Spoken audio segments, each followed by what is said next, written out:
இனிய வணக்கம் உறவுகளே. உங்கள் அனைவரையும் உலக மின்னல் அன்புடன் வரவேற்கின்றது.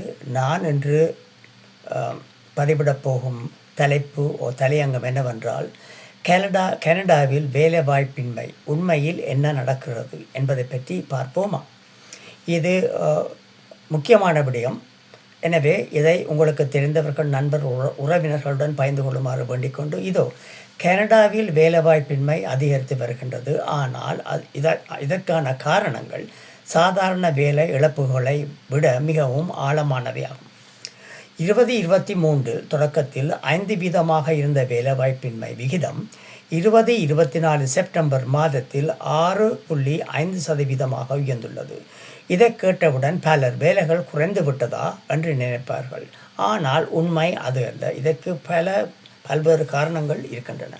இந்த உயர்வு பெரும்பாலும் பெரிய அளவிலான பணவீக்கங்களால் அல்ல, வேலை கிடைக்காமல் மக்கள் காத்திருப்பதாலேயே ஏற்பட்டுள்ளது. முதலாவதாக, பொருளாதார மந்தநிலை மற்றும் வேலைவாய்ப்பு நியமனம் குறைவு.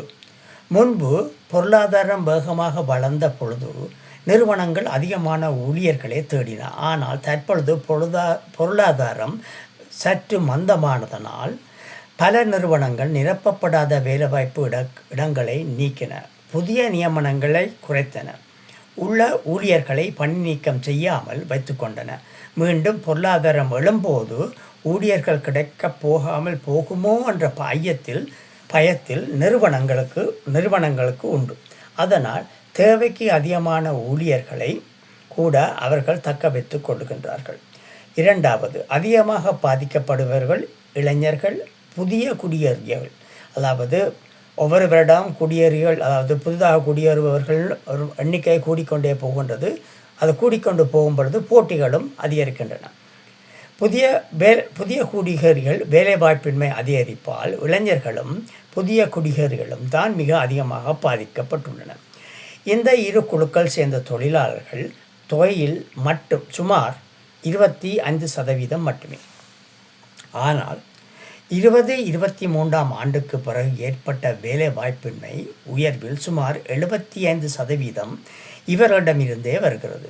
இதற்கான காரணங்கள் வேலை நியமனம் மந்தமாக இருப்பது, புதிய வேலை தேடுபவர்கள் முதலில் பாதிக்கப்படுவார்கள், வேலை செய்யும் துறைகள் பலவீனமாக இருப்பது, இவர்கள் அதிகமாக வேலை செய்வது ஹோட்டல், உணவகம், தங்குமிடம் போன்ற சேவை துறைகளில்.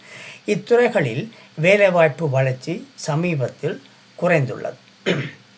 எனவே நான் மேலும் இது பற்றி விளக்கமாக பல பதிவுகள் விட்டுள்ளேன். தயவுசெய்து அதை பாருங்கள். அது உங்களுக்கு கட்டாயம் உதவியாக இருக்கும். இது மட்டுமின்றி மற்றும் வேறு பலருக்கும் உதவியாக இருக்கும். எனவே இதை உங்களுக்கு விரும்பியவர்கள் மற்றும்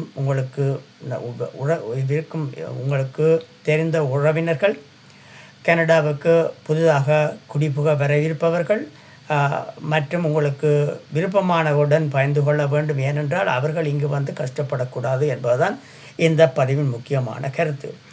அது மட்டுமின்றி 2026 தொடக்கம் குடிவரவு திட்ட அமைச்சர் புதிய விதிமுறைகளை மாற்றியமைத்திருக்கின்றார். அதை பற்றிய பதிவொன்றையும் நான் ஏற்கனவே பதிவு செய்துள்ளேன். அதையும் தவறாது பாருங்கள். பார்த்து மகிழ்ந்து மற்றவுடன் பயந்து கொள்ளுமாறு வேண்டிக் கொண்டு உங்களிடம் விடைபெறுகின்றேன். நன்றி, வணக்கம்.